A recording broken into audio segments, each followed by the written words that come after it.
Sarah Zahab is here. She's a kinesiologist, exercise physiologist, former internationally ranked fitness competitor, and currently, ladies and gentlemen, Sarah Zahab is the provincial race walking champion.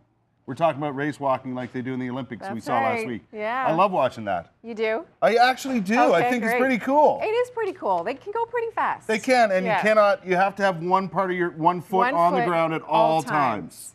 Right. This is why that crazy hip action. Correct.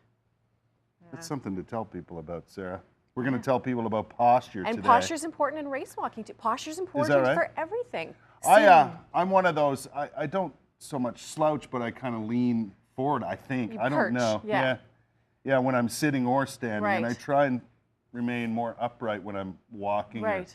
And that's important, right? You want to think of lifting the chest, dropping the shoulders down, because we carry a lot of stress in the shoulders, you know. Yes. Shoulders down, lift the chest. It's almost like you want to pretend someone's throwing a bucket of ice water down your back. Kind of pinch your shoulder blades together ever so slightly. Right, yeah. So chest out, shoulders chest back. out, shoulders down, and head.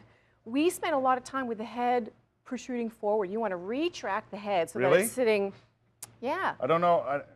Is it in the proper position right now? You do want to drop your chin just slightly. That looks nice. And by improving your posture, you look taller and slimmer, just free, Bless your right heart, there. Sarah. Yes, that's great. Seriously, how do you attain that sort of position, though, once you know where it is? Like, you got to practice, right? You do have to practice. Seriously. And I recommend people stand back against a wall, place your hips, shoulders, and try and get your head on the wall as well without arching your back or lifting your chin. You want to keep your chin nice and level, like you were balancing a book on top of your head, you know?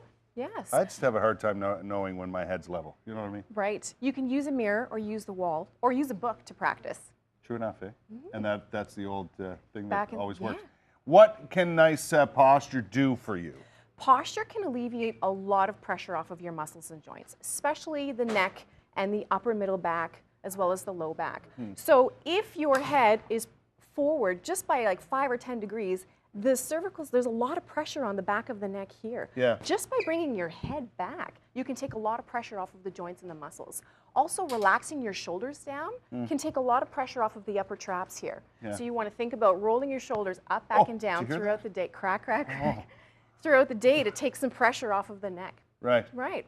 So, and after a while, it feels more comfortable, It takes practice. Because we spend a lot of time, you know, sitting, driving, head forward, shoulders rounded forward. It takes practice and work to correct that. Yeah. So you need to work. The first few weeks takes a lot of practice. Every few hours, you know, you can put sticky notes everywhere, posture, you think about it. It's a conscious thought you have to get it right. And after a while, it just becomes second nature because you're training the musculature and the joints to sit in their proper position. I think it looks so much nicer, you know? It's something, posture is something people notice. It exudes confidence, Yeah. right?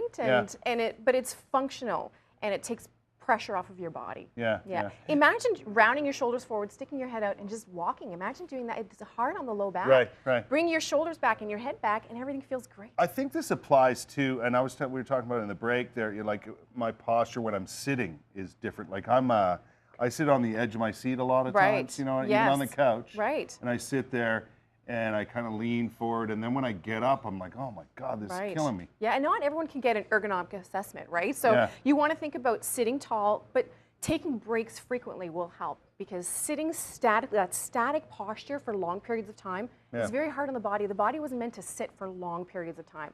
So get up, drink lots of water so you're getting up, moving around, focusing on the shoulders back, head back. Seems to me too, if you have proper posture, exercising becomes, I don't want to say easier, but more beneficial. It's more functional. With all of our clients, you know, I start off with a posture assessment. Is that right? Perfect posture, and then you could move into squats, push-ups, any type of movement, even in running. And don't you have like posture classes or something? I do. Mondays at 11. Is that right? Yes. Posture classes. Yeah. I should come down and check that out. Yeah, so we work on the scapular stabilizers, we work on the deep core, we work on stretching the tight muscles, the chest, the shoulders, the back. We strengthen the back, work on the shoulders, pulling down. Yeah.